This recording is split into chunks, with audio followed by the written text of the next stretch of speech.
Hello and welcome everybody to episode 9 of the Speak Your Mind podcast powered by TorchPro. My name is Tyler Smith. Joined with me as always is my co-host Riley Cheyenne.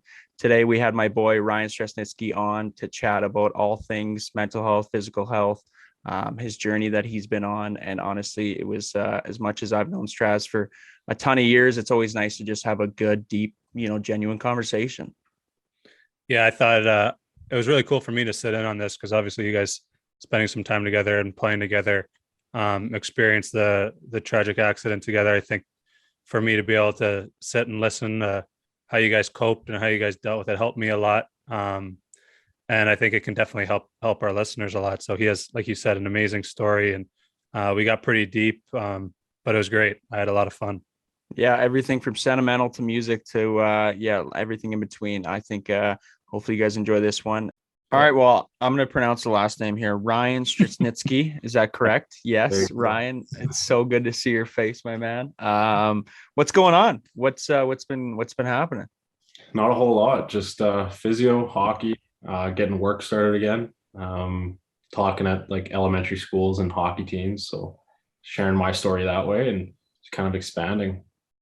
Yeah, like that's definitely I guess why I love chatting with you regardless, but that's obviously why we wanted to bring you on is I know how much mental health has become the forefront of our minds a little bit as of late. So I guess we didn't have any expectations for this chat. I just want, to bring light to the fact that you're an incredible ambassador and an incredible advocate for what you've been doing and for mental health for a lot of people. And so I guess we can start off, let's chuck it back. Let's go back to the start of the, I guess we both have chatted about the accident day a ton. So how has the process been? How is obviously I think for all of us, it was such a physically health dominated recovery, just blinders on, and especially with your spinal cord injury. How is that, reflecting back on the past, almost 4 years now? Like what's it been like for you? It's been a whirlwind, like kind of a roller coaster if I had to describe it, because obviously, the accident happened and we are dealing with that. But on top of that, the doctors are like, all right, well, now you have a spinal cord injury as well. So you're kind of dealing with two different things. And it took a lot for me to kind of get out of my comfort zone. At the start, I knew how to handle a spinal cord injury. It's like, okay, this is what I can do. This is the rehab I can do. But on top of that, everything else, I'm sure as you've experienced, right, is like, you don't know whether to talk about it, or you don't know, you just kind of feel in an awkward situation where you're just like, okay, like, how are we going to solve this? Like, you can't solve it. Right. And that was bugging me for the longest time. So kind of getting outside of my comfort zone, being able to talk to someone for the first time was like, lifted a huge weight off my shoulders. And the whole problem didn't disappear, but it took like, steps and steps and sessions and sessions. And on top of that, dealing with the spinal cord injury as well, it's like, there's a whole new world. It's like learning how to walk again. Right. And it's like, okay, I just spent 18 years of my life, growing up. Now I got to start back at square one, live at home again, learn how to, clean myself, learn how to drive again. Like all these little things that I had to sort of relearn on top of everything else was a whirlwind. But I've always liked a good challenge, and I try to keep a positive mindset. Everyone has their crappy days. So the biggest thing for me was just to kind of grind through the day. I don't know if you guys have experienced this, but when you get up in the morning, it's like, all right, I can lay in bed and watch TikToks for hours, right? Or whatever. I got that going on right now. Yeah, Riley's in quarantine, so he's experiencing that right now. Yeah. Sorry to cut you off. Keep going. Okay. But yeah, there's times where I'm like, maybe just another video, or right, I'm not really getting stuff done. But there's days where I'm like, all right, gear switch, I'm ready to get down to work, and I get up and start the day off right. But so I guess to describe it, it'd be like a roller coaster. There's days where they're super good and you know how to deal with things. And then there's bad days where you're just like, okay, I don't know what to do. Like, I'm bored sitting at home. I can't just like, you know what I mean? Like it's snowy outside, like it's blizzarding right now. I can't just go for a walk. It's just, there's so many things going on that it's kind of hard to, decipher each one. Right. So you kind of, what do you think snaps you out of that? Like like you said, like I'm the same way. Like some days you wake up and it's like, I want to go like accomplish things. I want to go be purposeful. But then there's the shitty days where, like you said, like you just stuck. Do you do anything where it just like helps you snap out of it? Definitely. Like there's things I think about where I'm like, I'll look at the time, for example, like something small like that. I'm like, if there's 10 minutes to 7, I'm like, you know what? I stayed in bed that 10 minutes yesterday, right? It's like, okay, what am I working out for? Like, what am I getting out of bed for? Right. I just think back to like, all right, I'm doing it for myself to progress. I got to go to physio. Like, unless I have something that morning, it's super tough to get out of bed because I'm like, well, I got all this time. So there's days where I'm like, yeah, I got to work out, right? Otherwise I'm going to fall behind, right? And I won't be able to, compete in sled hockey, or I just think of like the worst case scenario, like kind of gets me jumping out of bed. So sometimes it takes an extra cold shower, but for the most part, just motivation internally. Yeah. No, I think that's really important for people to understand too. Like on those days where you don't feel like you got it, even just getting out of bed, you you wake up and your alarm, like you said, isn't for another 10 minutes. Just get up, make your bed, like do something little that can just give you that little kick in the ass to make you feel somewhat effective and feel like you have it. And then you can kind of build momentum. Those are huge little habits to understand. Exactly. And we're all creatures of habit, right? So I know sometimes, you break the cycle and you're like, shit, like I got to start again. Right. And that can be that's also a deciding factor. It's like, all right, I've worked, let's say 2 weeks, getting into a good habit. And this one day you mess up and you're like, okay, well, now I got to restart. So there's little things like that where you don't want to sort of fall back. Yeah. You said one thing that I really liked is, doing it for yourself. And I think obviously as hockey players, I mean, Riley knows this, it's all about, coming to the rink. It's all about the boys. It's all about the logo on the front of the jersey, which I mean, I'm all for always, but I think a hard concept I really had to understand with the mental side of it was, wow, shit, like this is about me as well. Like this is something that I'm allowed to do. I can take some time and I can, do something or be proud of those small victories within a day. And I mean, for a lot of people that maybe don't know, and like the media coverage, like, I mean, let's be honest. I mean, you became a hero to a lot of people. You became an inspiration to a lot of people. And, in those moments, after the accident, when it's interview podcast, I mean, it's just one after the other. I mean, I kind of got into a downhill spiral where, I felt like I needed to do stuff for other people. I felt like I needed to make sure everybody else knew that we were doing okay and I was doing okay, because I mean, we got so much support. But I mean, on your end of things, like how, like, as you look back, like how exhausting was that? How much did you consume yourself with, making sure that, oh, did I say the right thing here? Oh, am I being watched? Am I allowed to smile? Am I allowed to laugh? Like how much did you not think about that at the time, but now can look back on and be like, wow, I really should have taken some time and decompressed? Kind of like all the time. I think right away, I remember being interviewed when I was still in like emergency, right? And being so out of it that I still remember the story. I can't remember who it was with, but I was doing an interview and midway through, I like fell asleep. And my dad kind of had to like, hey, wake up. I just like start doing words. And I think about stuff like that. I'm like, wow, like I right away just kind of thrown into it. And the reason I think I felt like I kept having to do it was because of the feedback was like, oh, like my kid's playing sledge now, or my kid had the disability growing up and now he's doing sports, or he looks up to you a lot. And I'm like, wow, like it's helping so many people. And I like this feeling, but at the same time it's tasking, but I'm like, not risking everything, but I'm putting everything on the line for all these people that need that sort of light at the end of the tunnel. And it just kind of kept going. But as you know, it died down a little bit. And that's when things really start to sink in. I'm like, oh, like I'm not busy doing this anymore, right? All my time's not being used up. Like, what do I do now? Because before it was literally train, physio, interviews, like traveling. And as soon as that died down, I'm like, okay, well, how do I fill my days up? And that's when I, kind of hit rock bottom, when I was just like Netflix all day or video games. And I'm like, all right, well, I guess I'll wait till tomorrow to do something, right? Because that's when I had physio planned. And like even that got kind of exhausting. So I had to find a balance and, start doing things for myself again. And that's when I picked up like the guitar and I started reading and then journaling, and I found a passion for that. So I just, kind of kept with it, and it's helped ever since. What's your guitar? What's your go-to like genre of music? Definitely rock and roll. Yeah. What classic or kind Mainly, of, yeah, not like yeah. metal or anything, but just like old, like classic feel good rock. Yeah. So you more acoustic? No, actually electric. You Like I'll play some electric?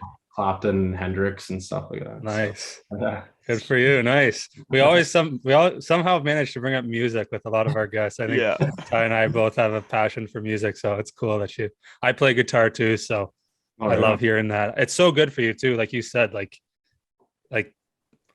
I'm in that spot right now, like quarantining. Like I just have so much time on my hands, and all I'm finding I'm just like video games, Netflix, phone, like just anything. So to be able to get your brain working in some sort of useful way, and that can be like you said, like guitar doesn't really seem like you're like doing much, but better than staring at a screen or whatever. You're kind of opening up those creative aspects in your brain, and I think that's really cool. Yeah, like I mean, playing it, you get frustrated when you can't get something. But then, I mean, as hockey players, right? You're like, okay, well, I'm gonna keep doing it till I get it, right? And like at 2 hours go by, and you're like finally got it. Like, what's the next thing? So it's definitely therapeutic in a way. You Yeah. said journaling too. You said you got into journaling, or is that like relatively recent? Or Like I've had stints here and there. I mean, I usually write down just kind of things I have planned, like a planner, but then I started diving deeper into it. And I actually got a journal from the Inner Mind. They're from New Zealand. And every day it asks you questions like, what are you grateful for? What did you like eat? Like, what are three things you can improve on? What are three goals for today? And you kind of write all those down, and that gets subconsciously implanted in your mind. And you're like, without even thinking about it, you're actually doing it too. So again, you got to kind of build up that habit. But once you keep doing that, like every day, it just sort of gets implanted and becomes habit, and or just see progress overall. yeah, I think that's what like our previous guest, we had Nick Hardwick, who's played in the NFL for 11 years or so, and he even brought up like that whole idea of like asking important questions, and like when you can ask yourself them through journaling, I think it's really cool because you can start to think in different ways and maybe come to realization about certain things you're not satisfied with or whatever. But even like just like amongst conversation with your buddies, and I think that's kind of why Ty and I are doing this, is just like asking important questions, or maybe questions that are a little uncomfortable, just to like, because it's so rare for people to have those conversations, like he was saying, like he all of a sudden he's starting to do podcasts with his ex-teammates, and he's finding out all this information about them, about their homeless and about their upbringing and about different things that maybe cause them to be the human that they are now. And it's just like you're really getting to know people, and I feel like that just doesn't happen at all, especially like in hockey for males. Like you don't really ask those deep questions and really get to know someone to the core. So I think asking yourself them is a great step, and I think those kind of journals are super cool. Exactly. Like I don't want to sound pessimistic about hockey, but when you're in that sort of situation, you feel like a robot, right? Like you kind of just at some point you go through the motions, like your heart's in it and your mind's in it, but at the same time your body's going through the motions. You don't really learn a lot about yourself, or you learn the details about your teammates to, on a very like, intimate level, if that makes sense. Mhm. So it's like now that I'm kind of done hockey, right, and I have all this time that I'm on a set team, I'm not at the rink every single day. It's like, okay, what can I learn about myself, and how can that impact others around me? Yeah, Yeah. for I sure. think that's huge too. And like one thing I wanted to touch on is like obviously, like Straz and I like knew each other before Humboldt even. And I mean, in midget, I was a prick vet to all the rookies. So but I mean, now I think obviously, I mean, Straz and I's relationship has grown. I mean, we obviously need to make it more of a duty to see each other because we don't live that far. But one thing that I really noticed is like, even with my parents, like they're starting to like unravel, their past. And like, I'm just like, oh my God, like I've grown up in this household not even really knowing like the past of my mom and dad, because we were just never taught to ask questions, and I mean, it's a case of, they don't want to put these problems and stuff on your plate and stuff like that. But I think my question to you is like, do you find that your relationships have really grown, whether it's with your dad, your mom, your siblings, I mean, even other people you meet at speeches? Like, I mean, I feel it's so much easier now to like really hold yourself accountable in those conversations and be present in that. Yeah, exactly. Like I think now more than ever, I've started to realize through listening to various podcasts, reading certain books, that like I think everyone in this life is some are more focused on money than anything, but it's like the relationships you make along the way are more important than anything else in life. And there's, just so many people would agree that I think relationships in life, like when you make friends, like for example, in midget, when I was 16, right? You think, okay, we're just teammates for a year. We're, never going to see each other again. Right. And look at us now, right? It's been how many years and we're still talking. So it's just little things like lucky that. you. Yeah. It's like little things like that you don't really think about. But I think, learning to make genuine relationships and learning about someone, obviously making them feel important and listening to them is, again, what you guys are all about. And that's what I think is so crucial. That's what divides like some people from their friends, right? It's like, yeah, we're friends, but I don't know anything about you, nor do I care, right? Versus like the relationships I would have now are like, all right, like I want to get to know you a little bit more and learn the details and learn, what kind of person you are, so that I can, be your friend and learn how to handle certain situations with you. There's this book, if you like reading, it's called Leading with Character. It's by a sports psychologist, Jim Lair. He's worked with a ton of like really famous athletes, and he talks about this exercise he would do with a lot of the people he would speak with. And it's like, if you were to pass away and you need to write on your gravestone 3 things you want people to remember you by, like, what would you write? And they go through and everyone's saying like kind, good father, whatever it may be. It's all these attributes about being a good person. And then he kind of like, you just see how similar everyone's answers are. And then he's like, okay, well, so why are you so worried about, and he's usually talking with athletes, it's like, why are you so worried about scoring 20, 30 goals? Or why are you so worried about having 20 points per game? Like all these different stats. And he correlates like the success of an athlete with their satisfaction of who they are as a person off the ice or off the playing surface. It's really cool. He uses Roger Federer as an example, talking about it was some milestone tournament for him. And I don't know if it was one of the major tournaments. And he had this big party planned for after he was playing the final match. He had this huge party with all his family and friends. They all came down to watch, and he lost the match.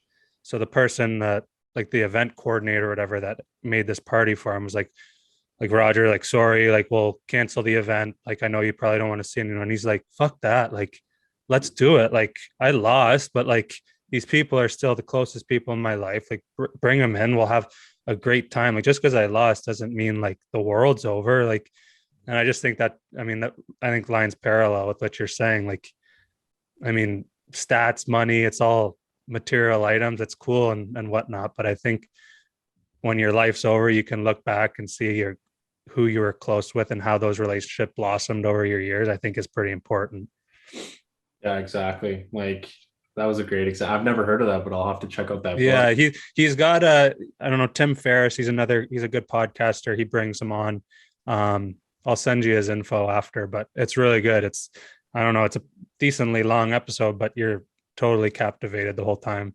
I think that's true. Like I think anything you do, the reason I work out and the reason I, take care of myself and try to build relationships with people kind of just shows a judge of character, right? Like what you're going to be like on the ice or what you're going to be like at physio or certain events. I think like there's people I've met who you can tell kind of just based off how they are, like kind of arrogant and kind of don't take care of themselves and don't care about others around them. You can kind of tell what kind of person they are, or what, probably the path they're going to go down. Like, I mean, I was always told never judge a book by its cover, and that's totally true. But when you get to meet someone and know them a little bit, you can kind of tell, like, all right, that's the person I don't want to be associated with. Yeah. Yeah. I think that was, I mean, even very, apparent for us. Like, I mean, we had all these people coming to us, and you could really, I think it gave us a good sense of like how to really judge like off that initial impression, you know, like who's here for the story, and who's here to, you know, make a relationship, and who's here to be genuine, and who's here to have that connection rather than just, okay, what's this? I'm gonna write my story and get out. And so yeah, like I think obviously we've touched on a bunch of things, but I'd love to touch on, you know, your trip over to Thailand. And I mean, for a lot of people that maybe don't know, you know, the epidural stimulator, and how was that, you know, like how was that for you? And obviously that was so unique in a sense where, you know, you're in Thailand for, I think you were there for a month yeah. And I mean, only with your dad, and then, you know, coming back and you have all these people asking questions. And then once again, it's so physically dominated. You got the blinders on. And so, I mean, take us, you know, going to Thailand, and then after, you know, kind of how that process and how you were able to navigate that. Cause I mean, that's a scary thing. Let's be honest. Right. Give us a lowdown too on what the epidural stimulator is. That what you like? Give us not the science behind it, but just because I have no idea what that is. Neither do I, but I'll try my best. All right. So yeah, the trip to Thailand was came up at my physio clinic. One of the clients had it done, and he's a quadriplegic, and he was able to start moving things and seeing results. And then I got in touch with the people out in Thailand, and they kind of set it up, did some fundraising, and then, you know, went out and did the procedure. But the flight over there was the first overseas trip I've ever done. And so I was lucky enough to get one of those pods where you get the bed, but it was like 13 hours, like it was an hour to Vancouver, and then 13 hours to Korea, and then another like 6 hours to Thailand. So we traveled for like a day and a half, and with the time change, like me and my dad got there at like 12 o'clock on a Tuesday. We left on like Sunday from Canada. And so we tried to sleep, and because of this hospital, because it's in Thailand, and it was more than just a spinal injury facility, there was like other clients there for like diabetes and other treatments. And there was a group above us that was praying at 3 a.m, and that's what time we rolled in. And they prayed for like 6 hours because that's part of their religion. And so they were, you know, singing loud, and we got no sleep. It was cooking hot in the room. It's like December, it's like mid-November, and it's like plus 50 outside. So it's cooking hot. We didn't sleep the first night, but anyways, wake up the next morning, did talk to the doctors, talked about the procedure, went under. Surgery was about 4 hours, and what they did was they implanted the epidural stim on the T10 vertebrae, so near the bottom. It has 16 electrodes on it. It's attached to a battery pack that's Bluetooth. And how this 16 electrode work is like there's negative, positive, and neutral. So they have to map these sort of coordinations that allow for different movements. So, you know, electrode 1 and 6 could have, you know, the right movement for a knee pull or knee extension.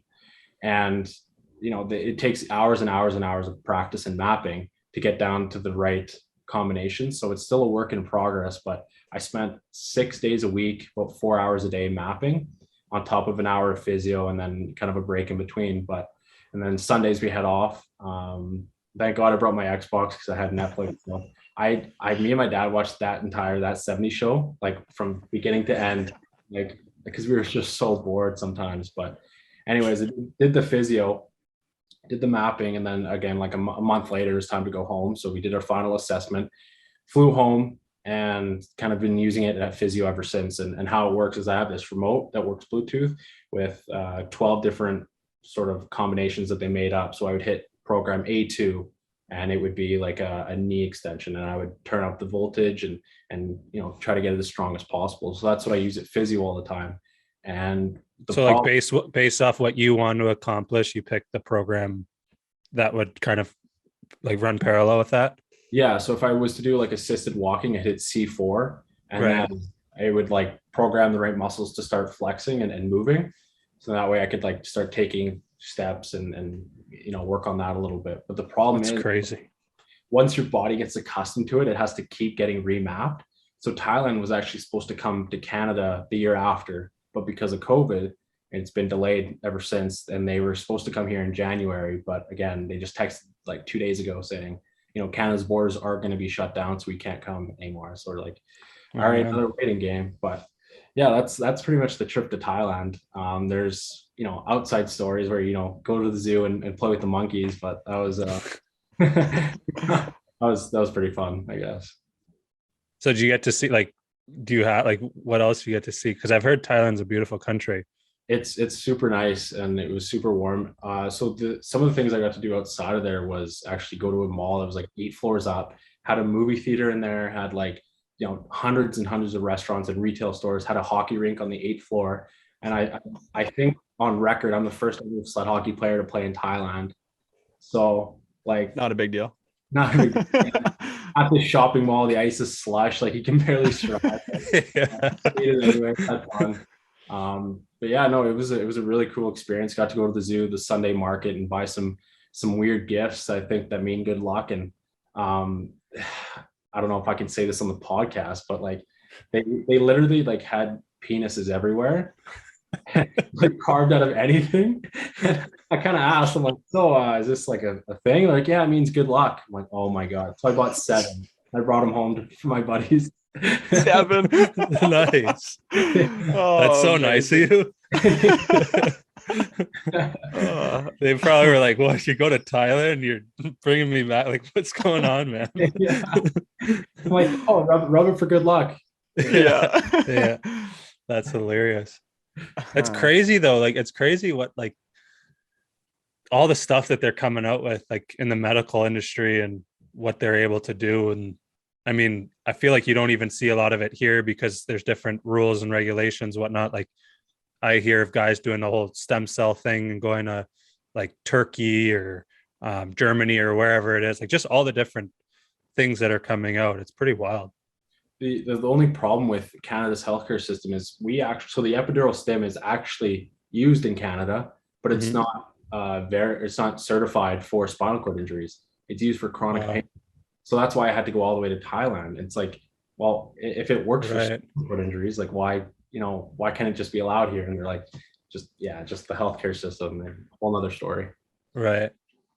So, and then obviously, like you mentioned, how they are supposed to come over and help with the remapping. And I mean, how tough is that to, have, somewhat your hopes up, and I get to see these doctors again and get to do some remapping. And I mean, even to touch on COVID, you were saying how come quarantine time, that's definitely when you started to really hit rock bottom, and when you started to really, I guess, have too much time with your own thoughts. And I mean, I did the same thing, the classic suffer in silence. It's so easy. And I guess, even let's throw it back to COVID. Like, I mean, how tough was it? You're in this routine, you're going to physio, you're getting a handle on this new, stimulator. You're starting to, see progress. You're starting to have your hopes up, and then all of a sudden, bye. Like that was just like it. Like talk through when you first started to really, I guess, succumb to what was going on in your mind.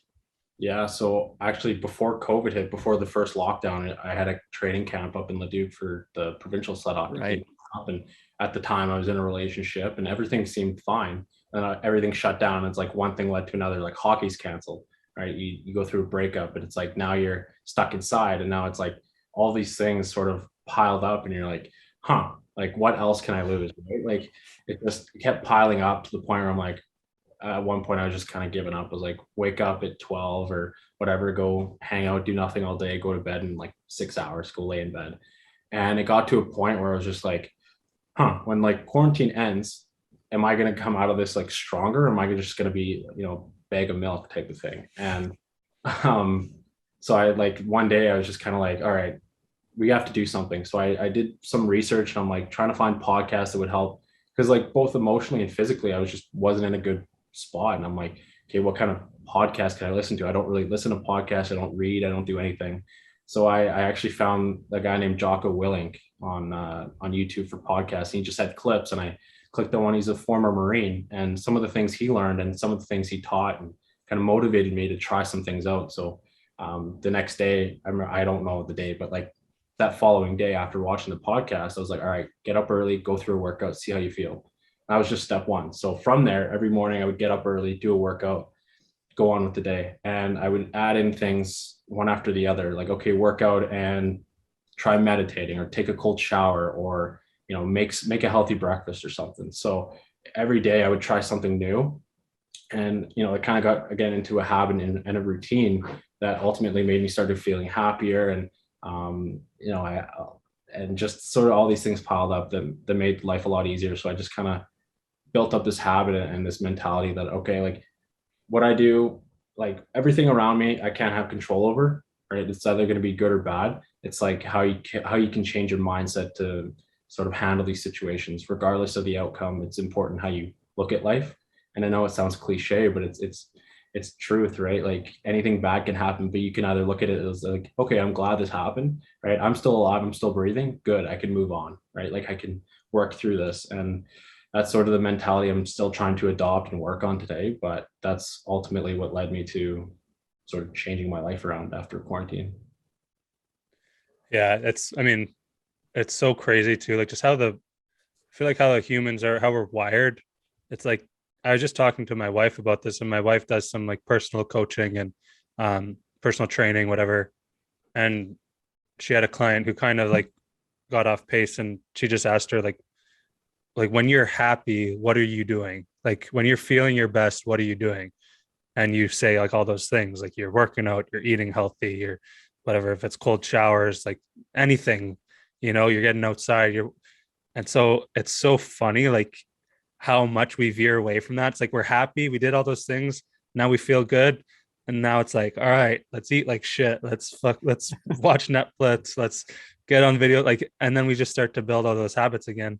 It's so funny though, like to be able to be cognizant of that and really understand, and when you start to veer off, get back on track and do those things that make you happy, because it's so important, and then you can start building momentum.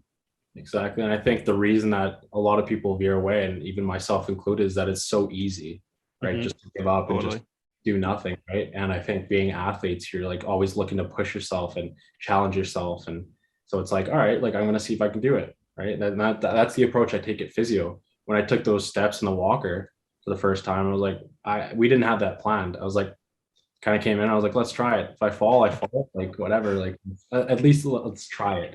Mm-hmm. And we did it, and we just kind of keep working on it every time.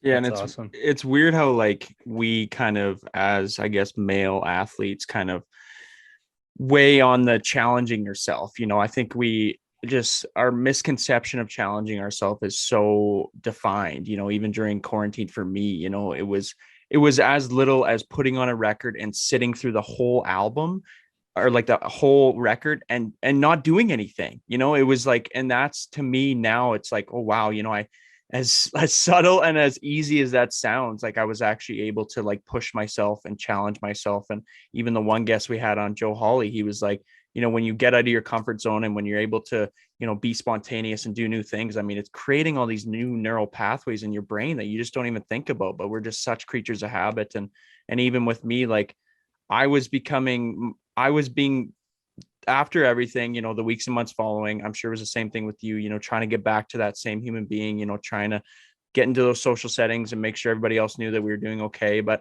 I was ultimately becoming such a mediocre version of myself, just because I was pushing everything off and I was waiting for something to happen. I was waiting for that first step. I was waiting for somebody to kick me in the ass and be like, okay, go. I was waiting for somebody to be like, here it is, there's this is the way to do it. But at the end of the day, I mean, I think you realize this too, there's no right or wrong way, like there's really not. And I mean, if now you can get to a place where you can celebrate the fact that you made a kick-ass healthy breakfast, then absolutely, dude, like that's what it's all about. And like I think that just like goes so underappreciated, because we're such a go go go, rush rush rush. So, we got to do this, got to accomplish this. And I mean, so I'm really proud of you for making those steps, just because, I mean, your journey over the past 4 years has been something that I always say that I don't compare stories, and I never want to compare stories. But at the end of the day, I mean, it's really admiring the way you've,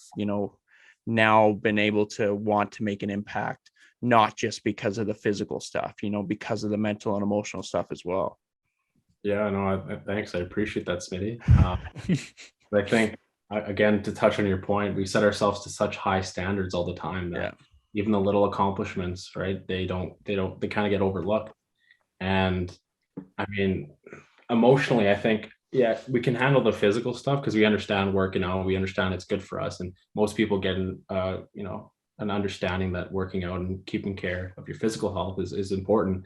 But the mental side of things, like emotions play such a huge factor in that. And then when you're happy, right, you're in a better mindset, your emotions are high, you're excited, you're willing to do things, versus like, again, when you're doing nothing, you're kind of in a grumpy mood. And I think emotions play such a key part in today's society that I think a lot of people think more emotionally than logically, right? Like, because we're not doing anything, we're all thinking emotionally, and that could lead to negative things, right? Like, people, it's hard to hear the truth sometimes, but I mean, that's what life is about. It's like absolute truth, whether you like it or not. It's how you look at it. So, I just kind of touched on your point there.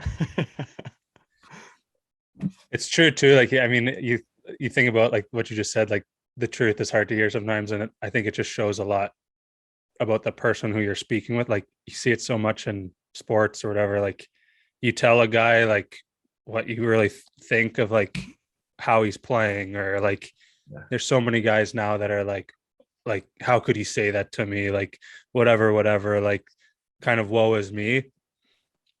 But like, to take a step back and be like, okay, well, maybe he's got a point, take like, he's just giving you a lot of help there, like telling you what he thinks. And usually it's a coach or somebody who's higher up than you, who's controlling your ice time or controlling your job, like controlling you in some sort of way. Like, how about you, like, instead of being like, well, fuck this guy, like he's an idiot, maybe take that, like listen to it, like try to be like, take some steps forward, be productive. Like, I think that just, it's another one of those things, like you're saying, like act emotionally or logically, like use a little logic there. And I think that's a good point. Yeah, exactly. And yeah, for sure. Like you just said, it's taking a step back and looking at it though through another perspective, right? Rather than your own. Because I think a lot of times when people hear something negative, they get defensive and their ego kind of gets in the way. And it's just like sometimes, and I'm still working on this, it's never perfected, but it's like, yeah, like maybe he does have a point. Like, I gotta pick it up. Yeah. That instant moment of like reflection that can actually lead to growth. And it's just like, yeah, shit, you know what, he's right. Like, I need to acknowledge that, I need to recognize that. And I mean, yeah, that's something that's a good trait to have when you're in a serious relationship. Yeah, Riley, it's true though. It's true though. Like, in 10 days. So sometimes like your wife or like your girlfriend, whatever, they say something and then you're just like, are you kidding me? Like, I do this for you, I do this for you, I do this for you. But like, taking a step back and be like, well, she's obviously angry for a reason. Like, maybe there is some I don't know, she's got a point here. And I think in your relationship, it's huge because, I mean, you spend that much time with someone. If you start to put your walls up and start to get defensive every time someone says something, then you're going to be in one.